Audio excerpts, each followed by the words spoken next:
సహకారం ఉంటుందని ఆయన చాలా సింపుల్గా చెప్పారు. ప్రపంచంలో, దేశంలో కాదు, ప్రపంచంలో 25% అంటే కనీసం భారతదేశంలో 70% ఉండాలని ఈరోజు రాజుగారే నాకు టార్గెట్ పెంచారు. అంటే బాబు గారు ఆ విజన్తో నాకు ఆదేశాలు జారీ చేశారు. అప్పుడు రాజుగారు నేను మాట్లాడా, జిఎంఆర్ అంకుల్తో కూడా నేను మాట్లాడా, ఎట్లా చేయాలి డిస్కస్ చేశాం. ఒక వరల్డ్ క్లాస్ ఇన్స్టిట్యూట్ క్రియేట్ చేయాలి.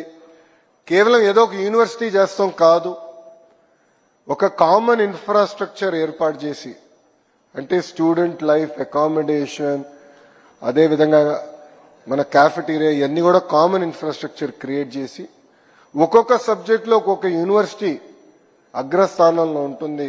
ఒక ఎకోసిస్టమ్ క్రియేట్ చేసి బెస్ట్ ఇన్ క్లాస్ యూనివర్సిటీస్ అన్ని కూడా ఒక ఏవియేషన్ ఎడ్యుసిటీకి తీసుకొస్తేనే మన ప్రాంత రూపురేఖలు మార్చొచ్చని ఆనాడు మేము తీసుకున్నాం ఒక నిర్ణయం. ఇది నేను ఆలోచిస్తున్న సమయంలో ఇప్పుడు కూడా బాగా గుర్తు నాకు, తెలుగుదేశం పార్టీ విశాఖపట్నం ఆఫీసులో